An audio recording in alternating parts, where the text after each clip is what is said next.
It's my feel-good breakfast show.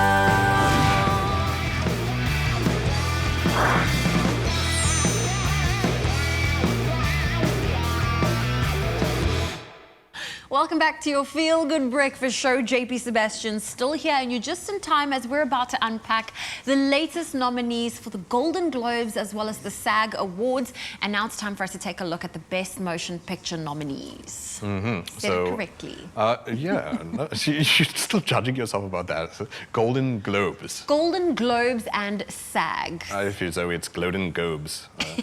Don't matter. Shame, someone get her a coffee. Let's take a look at the Let's quickly take a look at them. Yes, Shy. we're going to start with the Golden Globes, and Yes. of course they also break it up into two subcategories. So let's take a look at the comedy/musical. Yeah, the genre thing. It does complicate matters, but here we go. So comedy/musical is a Borat subsequent movie film starring Maria Bakalova, who was nominated, we saw earlier, and Sacha Baron Cohen, who, I'm getting things wrong now, I deserve that, who obviously remember all the way back from Ali G, doing all sorts of different interesting political satire as opposed to just Borat. He's also got nominations elsewhere, we saw earlier, but we'll talk about that a bit later. Hamilton, Lin-Manuel Miranda, which was a bit of a marvel for libs during the time of thinking that Hillary Clinton was going to win. Maybe they're feeling a bit more upbeat now, maybe they want Hamilton now that Biden's in, who knows. Music, how did the Golden Globes get this so wrong? I swear people were, go on YouTube and check out the trailer for Music, like the ratio of likes to dislikes, it's astonishing. Like, I'm assuming more people are veering towards the dislike? Okay. It's not the greatest characterization. In fact, it was yesterday that Sia apologized to the community, I think probably in anticipation of the voting process. Nevertheless, Palm Springs starring Andy Samberg and another lady, I forgot her name, but she was snubbed apparently. I've not seen that myself though, but apparently that is a sleeper. And The Prom. Again, I need a vaccine. I need any way to see any other movie other than something with James Corden. Sorry, he's not my favorite, but people have Streep Fever. She's in it too. She wasn't nominated though, so who knows? Maybe. I mean, Meryl Streep, I'm a huge fan of hers. I watched The Prom and I actually thought, I wonder what made her say yes to this. Actually, I was discussing that with someone earlier. I was like, you know, some of these actors are almost too game. We saw that one of the characters alongside Tom Hanks was nominated earlier, Helena Zangel, but Tom Hanks himself wasn't. Maybe they just pick up too much of creatives who don't know what they're doing sometimes out of too much courtesy. Who knows? Whatever. Very interesting. But probably strongest here is, oh man, it's a comedy. It's going to be interesting. Maybe we should focus on the drama genre. Possibly, yeah. Let's take a look. Golden Globe Award So nominees. The Father, Anthony Hopkins and Olivia Colman. Ooh, this looks strong. And then you've got Mank, which is by David Fincher, such a fantastic director. Did Gone Girl, did all those sorts of fancy and things. Amanda Seyfried. Yes, Gary Oldman as well, who obviously won for the movie where he played Winston Churchill. Blech, as far as I'm concerned. Nomadland, starring Frances McDormand. She is the singular thing that this entire movie rests upon.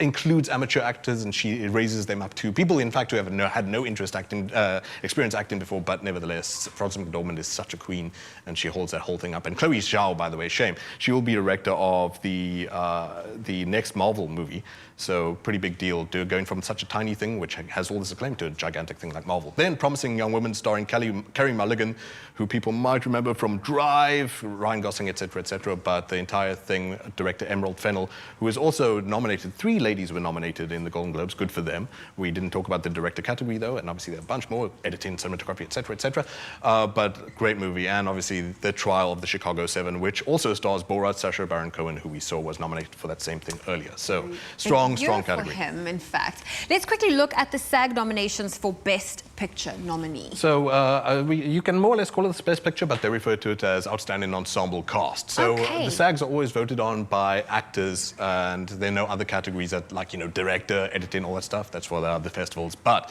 SAGs is the Screen Actors Guild Award. So the best overall cast, The Five Bloods. Delroy Lindo should have been nominated, but unfortunately this is one of those things where Spike Lee, who I love dearly, just this wasn't his strongest movie for me. Maybe Delroy Lindo and Chadwick Boseman are the things that elevated. Ma Rainey's Black Bottom, again, Chadwick Boseman and Viola Davis, what more can you ask for? But I don't know, you know, sometimes they don't want just 2 actors on stage. Sometimes they love to, like last year, yay, I was so happy to see the whole of the Parasite family.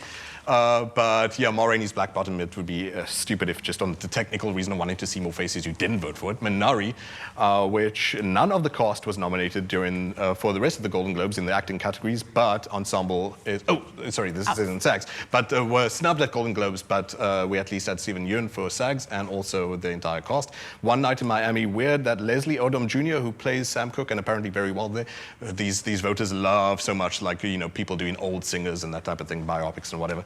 But the movie also includes the character of Malcolm X, Muhammad Ali. You think that they would have been nominated too, but hopefully as one, you know, the cast is very strong. And The Trial of the Chicago 7 comes up again.